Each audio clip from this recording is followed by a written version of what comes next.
Carl and Brendan here from Games, Brains and a Head-Banging Life, gbhbl.com for sure. And it's the big question, and we are asking ourselves this.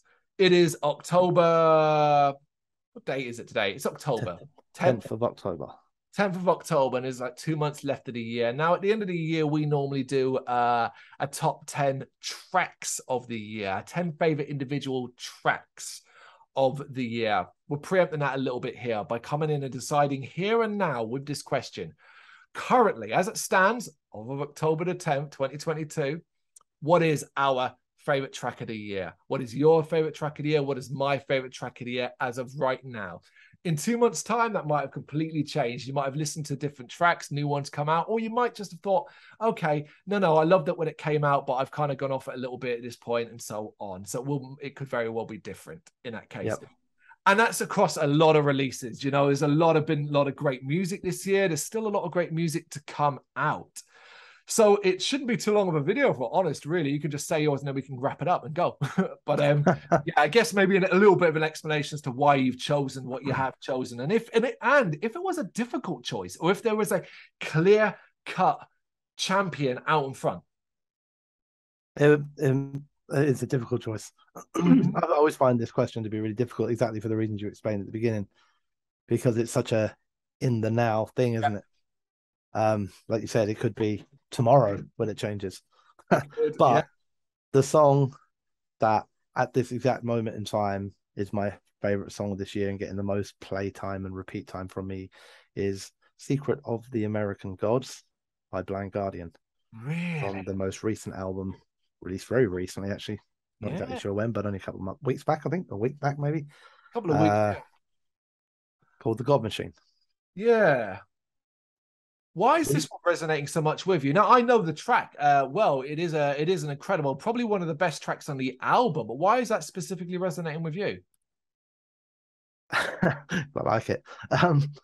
It epitomizes everything I love about power metal. Not just Blind Guardian, but about power metal, like proper power metal. Mm-hmm. Okay, it is storytelling. It winds through different melodies. It is catchy as hell. It's got a wonderful chorus. It's got one of the greatest singers in metal singing anyway, which is absolutely fantastic. I love Blind Guardian when they're in epic mode, right? You know, so we're talking all the big hits. It doesn't matter. I don't have to name them all out. There's loads of them. And I feel like this song is on a par with Mirror, Mirror, Sacred Worlds. This is the song that I will probably, the way you know how you feel about a song in the moment. I've questioned myself as whether this is the best Blind Guardian song they've ever written. At this moment in time. I love the video for it. The video makes me feel so fucking great because it's just them in the studio playing around, laughing, recording their bit, standing there taking pictures with each other and all that, smiling, looking fucking happy. And I love that about it.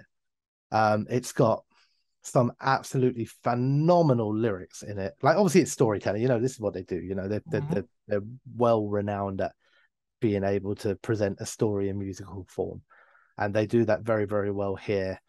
But it also has those fist kind of moments, you know. And I don't know, there's one line in particular, me and my daughter, we both kind of wait for in the car, and we're like, oh, let's sing that bit. And it's what he says about the person's burning, and he says, so bright you're blazing starlight, and it's like, oh, that is wonderful. But it's also got it's that little thing, you know, as well. It helps sometimes, doesn't it? You know, my daughter adores it too. We listen to it all the time. I mean, so many times, it's unreal. And it was one of the singles from the album, so it's been out a while from a single format. But guess what? On the album, it's about 15, 20 seconds longer in the intro. It builds up with a bit more symphony, which is this is so. I have a playlist of my favorite songs of the year, so I kind of like to keep track of them. And it allowed, this is one of the only songs I purposely have in there twice. So I have the single and the album version, so that it comes up twice as often in the shuffle. That is because you can't put the same song twice. So you've got two different ways. Yeah, and like I said, I normally go right that track. I mean, an album comes out and I love the album, I go, that's my track from it, you know, or that's my 5 tracks. Or sometimes if it's a phenomenal album, it'll be the whole album. And with this, it's like I would say there have been days, not necessarily like in the last couple of days, but maybe when the single came out, where I didn't listen to any other song over a day. I Yeah, listened to that song on repeat. I know every single word to it off by heart. I know every melody. I'm not going to try and do it. I could easily hum the whole fucking thing now. I know all the backing vocals. You know, with me and my daughter in the car, she'll do the backing vocals, I'll do the other bit. You know, like it's a special. I think it's a really, really special song. I think it's one of it's weird to say one of the best ones they've released in a long time, because that's not really true. But Blind Guardian haven't released a full album in a long time. That's the thing. They've done that's a the lot of thing. the orchestra stuff. They've done Demons and Wizards, Yeah, was in you between. know, Yeah, and then this album came. And when I listen to a lot of their albums, there's a lot of songs I like, and then there's usually one or two that stand out that they are the masterpieces mm-hmm. on an album of good songs. And this to me is the masterpiece of the album. I love it. Yeah, the album came out on September 2nd, so it's over a month later and you're still into it. On the review, I wrote, Blind Guardian deliver grandness on a level not heard from them in a long time, while being suitably and enjoyably heavy too. This track is a must listen, as the legends mix massive orchestration and metal in their own unique way. So yeah. All right, cool. All right. So annoyingly, I guess, and people are going to go, well, that's just because they're new and stuff like that, because you've come up with one that's new within a month. Mine is even newer, in a way, in the fact that the album, as of the time of recording, isn't even out yet. It is out in 4 days' time, this coming Friday. However, this song has been out a couple of weeks. And the first moment I heard it, I went, are you fucking kidding me? And every time I've heard it, I think it gets better and better and better. And then I heard it in relation to the album. I've heard the full album, reviewed the full album. That will be on the site and on the YouTube channel before this video even goes up. I am, of course, talking about Lorna Shore off their new album, Pain Remains. And I am, of course, talking about Pain Remains 1, Part 1, Dancing Like Flames. I think this is the best song I've heard all year. I think it's the best song Lorna Shore have ever created, may ever create. It is simply spectacular. It is accessibility of deathcore that I've never seen in my life. I have never seen a band be this fucking heavy, this intense, yet be so bloody emotionally captivating, both musically and visually. It comes with a video, a story. It is part 1 of a 3-part story that is, at its core, a deathcore love song. Yet it is so fucking heartfelt, so emotional. It's absolutely unbelievable to listen to. But it's not just the emotional side that I love. It is fucking brutally heavy. It has got some filthy ass riffs.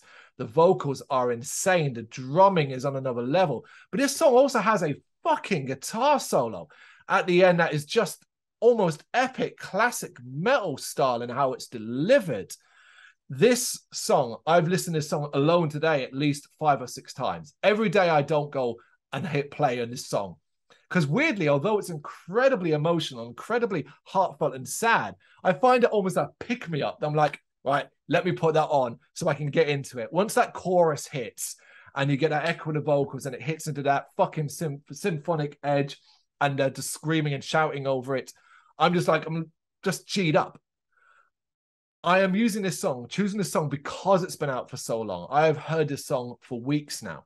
So although it's off an album that isn't officially out as of right now of recording, I don't feel like it's cheating or anything, because the song's been available. In fact, part 2 is available now and has been for a while. And I suspect, if not a day or maybe the day before, they're probably going to release part 3 just before the album drops. So you've got the whole thing, but probably last minute more than anything else. It is not spoilers because it'll be out before you do it. But right now, Lorna Shore's new album, Pain Remains, is my album of the year. It is not going to be topped. I almost tried to put in our score system 11 out of 10, but I can't because it doesn't work on our score system, unfortunately, the way the algorithm's set up. So I had to put 10 out of 10. That But opens it's up one of those way too much trouble if it did work, man. It would, wouldn't it? Because where do we stop then? Do you know what I Yeah. mean? So it's probably a good fucking thing. The words are what matters. The score's arbitrary. So yeah, but part of that comes from this track alone knocks everything up.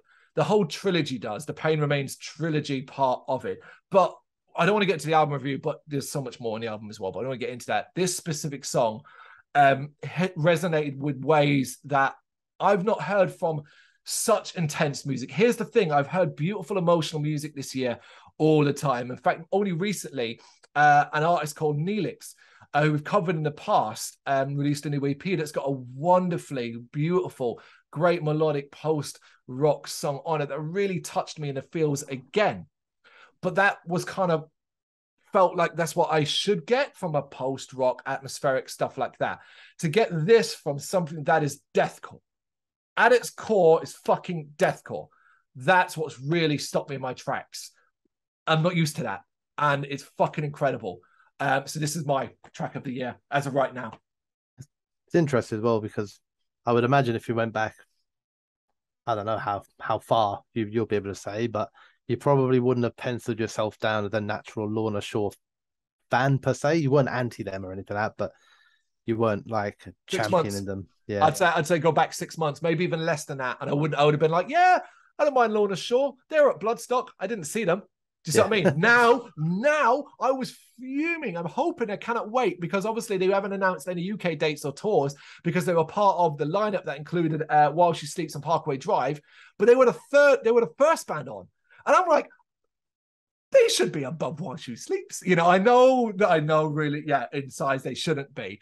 But, you know, I want to go back to Bloodstock, and but then here's the thing: is I want to hear this album in full. I want to hear this. That's what I want to hear. I don't want to hear other music just yet. I want to hear that in full. I want to hear that music, and I want to hear Pain Remains, the trilogy, as part of a live show and stuff like that. So fingers crossed.